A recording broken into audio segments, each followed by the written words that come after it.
हमारे नबी पाक सल्लल्लाहु अलैहि वसल्लम की उम्र उस वक्त 35 साल थी जब बैतुल्लाह को बनाने का निज़ाम चला।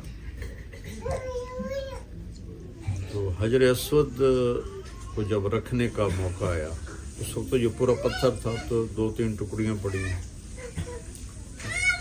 तो हर कबीले के सरदार का दावा ये होगा कि ये पत्थर मैं रखूँगा, और 5 दिन इस पे झगड़ा चलता रहा। और 5वें दिन खतरा पैदा हो गया कि आपस में तलवारें निकल आएंगी, इतनी आपस में सख्ती पैदा हो गई। तो अबू उमैया एक शख्स था कबीला मखजूम का, उसने कहा भाई ऐसा करो, सुबह सारे बैठ जाओ बैतुल्लाह की दीवार के पास, सबसे पहले जो हरम में दाखिल होगा ना उसको हम अपना काजी मान लेंगे। तो सबको ये तजवीज़ पसंद आ गई कि हाँ ये ठीक है। तो अगले दिन ये सारे बड़े सरदार बैठे, तो सबसे पहले हमारे नबी दाखिल हुए। उनका लो भाई सादे कमीन आ गए, सादे कमीन आ गए, सादे कमीन आ गए, हम राज़ी हैं इनके फैसले पर, राज़ी हैं। तो आपने कहा चादर लाओ, चादर लाई, उस पर आपने पत्थर रखा, सारे सरदारों से कहा चादर को कोनों से पकड़ कर उठाओ। तो सारे सरदारों ने चादर पकड़ के जब उसके लेवल पर पत्थर आया तो आपने उठा के उसको उसके अंदर रख दिया। ये जन्नत का पत्थर है, ये सफ़ेद रंग का था। और जब तूफ़ान नू में बैतुल्लाह ज़ाय हो गया था तो ये पत्थर फरिश्तों ने ये सामने जो पहाड़ है जबल कुबैस, उसमें उसको फिक्स कर दिया था। फिर इब्राहीम अलैहिस्सलाम को अल्लाह ने रहबरी फरमाई कि ये वो पत्थर है, इसको यहाँ लगाना है। तो अब थोड़ा हम वापस चलते हैं कि जब हज़रत हाजरा अलैहिस्सलाम को अल्लाह ने पानी दे दिया, ज़म ज़म इबरी ज़ुबान का लफ्ज़ है, रुक जा रुक जा।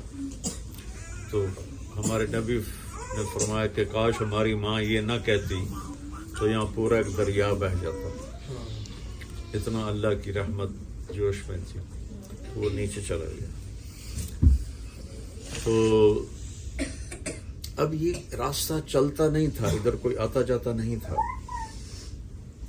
तो कबीला जुरहुम, यमन का अरब कबीला, वो कहीं दूर से गुजर रहे थे और उनको पानी की तलब हुई, पानी खत्म हो गया उनका। तो उनके सरदार ने इन पहाड़ों पे परिंदों को उड़ते देखा।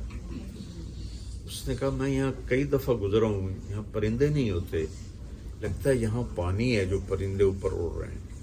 तो उन्होंने एक आदमी भेजा, तो उसने वहाँ देखा कुआं नहीं, वो चश्मा था।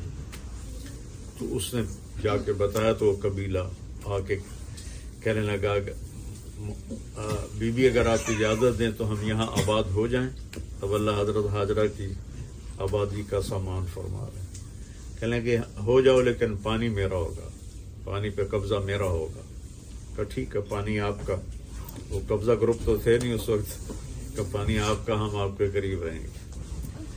अरब की एक किस्म है अरब बाइदा, एक है अरब आरेबा, एक है अरब मुस्तारेबा। बाइदा कहते हैं जो मिट गए, कौम आद, कौम समूद, कौम अमालिका, ये अरब थे, इनकी निशानी मिट गया, नस्लें मिट गई।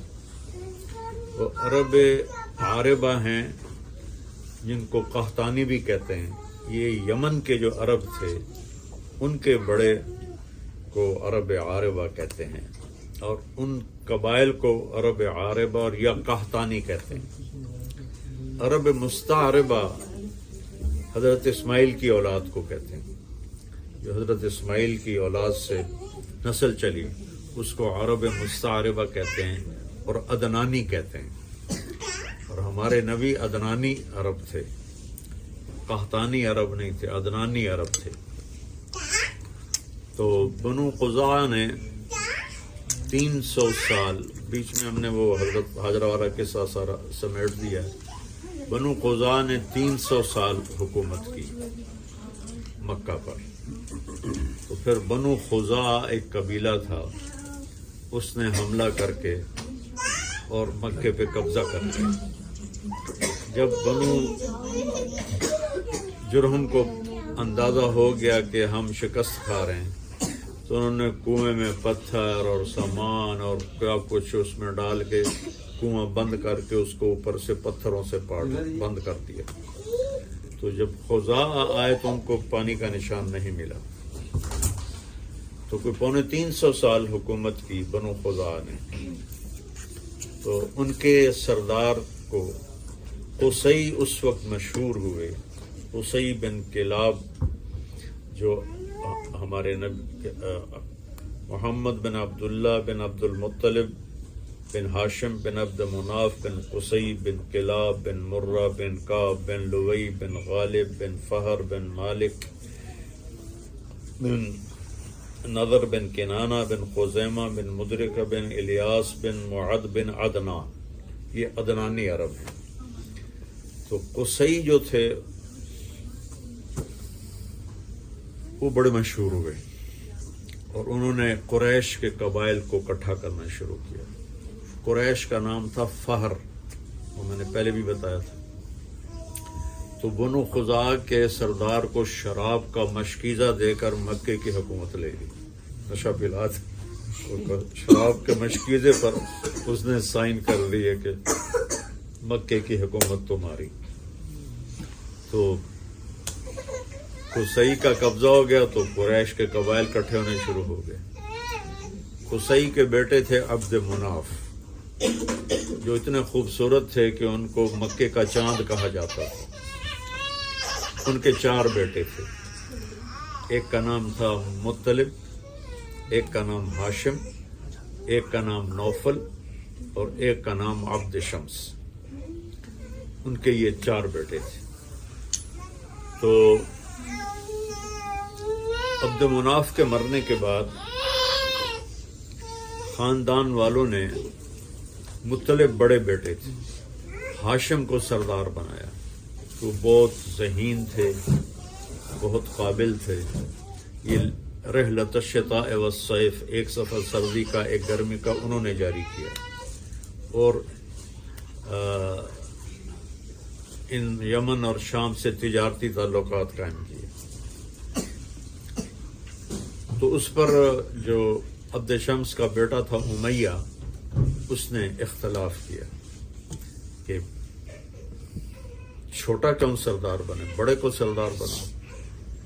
तो उस पर झगड़ा हो गया। तो उस जमाने में अर्राफा औरतें होती थीं, नजूमी टाइप, उनके पास झगड़ा जाया करता था। तो उसने हाशिम के हक में फैसला दे दिया और ये शर्त तय पाई थी कि जो हारेगा वो 10 साल मक्का छोड़ देगा। तो जब उस अर्राफा ने हाशिम के बारे में फैसला दिया तो उमैया को 10 साल की जलावतनी करनी पड़ी। वो शाम चला गया और यहाँ से बनु हाशिम और बनु उमैया की आपस में एक नफरत शुरू हुई। तो हाशिम तशरीफ ले गए तिजारत के लिए, गज़ा जाना था। तो मदीने पहुंचे तो एक यहूदी औरत ने, हमारे नबी जिस बाप की पुश्त में आते थे उसके माथे पर नूर नबूवत चमकता था। तो यहूदी औरत ने आपको देखा तो कहने लगे हाशिम एक रात मेरे साथ गुजार लो। वो कहने लगे मैं इज्जतदार आदमी हूँ, मैं ये गुनाह कर सकता हूँ। तो उन्होंने अगले दिन वहीं एक सलमा, एक बनु नज्जार की औरत थी, उससे शादी कर ली। तो तीसरे चौथे दिन अब बाजार से गुजरे तो वही औरत आगे से आ रही थी। तो हाशिम ने कहा, तुम मुझसे गुनाह की दावत दे रही थी, शादी कर लो। उसने ऐसे देखा और कहा, मैं भी शरीफ औरत हूँ, तेरे माथे पर नूर नबूवत था आखिरी नबी का, मेरे जी में है, मेरे पेट में आ जाए, पर वो तो सलमा के किस्मत में था। तो यहाँ से तशरीफ़ लेगा गज़ा, जहाँ आजकल जंग हो रही, वहाँ उनका इंतकाल हो गया। तो उनकी कब्र गज़ा में थी, अब तो उसका कोई निशान नहीं होगा, लेकिन उनका इंतकाल 32 साल की उम्र में हुआ गज़ा में। तो सलमा से एक बेटा पैदा हुआ, उसके पैदाइशी बाल सफ़ेद थे, तो उसने उसका नाम रखा शैबा, सफ़ेद बालों वाला। अब मुत्तलिब जो बड़े बेटे थे वो सरदार बने, लेकिन उनको पता नहीं था कि हाशिम ने मदीने में शादी की और उससे कोई बेटा हुआ। एक दिन एक मक्के का आदमी मदीने से गुजर रहा था, तो बाहर मैदान में लड़के तीरंदाजी कर रहे थे। तो सिर्फ एक लड़के का निशाना वो टारगेट पर पहुंचता था। वो कहता, खुज़हा अना बनु हाशिम, देखो मेरा तीर और मेरा निशाना, मैं हाशिम का बेटा हूं। उसके कानों में बात पड़ गई। तो वो मक्के पहुंचा और मुत्तलिब से कहने लगा, हाशिम की कोई औलाद मक्के में मदीने में है? कहने लगे, मुझे तो नहीं पता। कहने लगे, मैंने ये सुना है एक बच्चे को कहते हुए। तो उन्होंने वहीं अपनी ऊँटनी को उठाया और भागम भाग मदीना पहुंचे। तो बिल्कुल हाशिम की तस्वीर थे शैबा। तो उन्होंने उनकी माँ से जाके दरख्वास्त की कि ये बच्चा हमारी नस्ल का है, हमें दे दो। माँ ने इनकार कर दिया कि मेरा भी ये कहे तो मैं कैसे ज़िंदगी गुजारूं। तो उन्होंने सलमा के भाई से बात की कि ये आइंदा कुरैश का सरदार बनेगा, तो अपनी बहन को समझाओ, बहुत बड़ा नुकसान हो जाएगा अगर इसने उसको ना दिया। फिर भाई ने समझाया कि ये तो हाशिम का बेटा है, तो मक्के का सरदार बनेगा। तो माँ ने इजाज़त दी थी।